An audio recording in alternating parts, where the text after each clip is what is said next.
Haddinizi bileceksiniz siz burada. Haddinizi bileceksiniz. Ahlaksız faşistler. Bir de katlettiğiniz Rojava'da. Yetmedi burada katlettiğiniz. Yetmedi, doymuyorsunuz bana, doymuyorsunuz. Ahlaksız faşistler. Yenileceksiniz, yenileceksiniz. İradenin gücüne yenileceksiniz. Çavak hevaleme hatun katilkirin me veya erdenler heşti. Em bu şoptar yarıya var. Em bu şoptar yarıya hakikati. İroji emepin şoptar yarıya hakikata ku. Nazım u cihan dayı avakirin.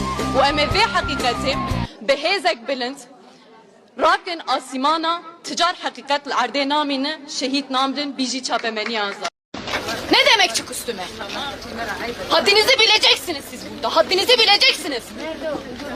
Ahlaksız faşist. Mehmet Bey, bak polisiniz haddini aşıyor. Üstüne çık ne demek? Arkadaşa dök üstüne çık. Tamam bir şey oldu mu? Ha bir şey tamam ama bir şey oldu o zaman çıkarın onu oradan. Ben uyaracağım. Gözüme çık ne demek ya? Yani biz de görelim. Üstüne çık ne demek ne demek? Siz terbiyesiz. Uyaracağım. Şu an ne yapalım? Uyarma, çıkar onu buradan, çıkar.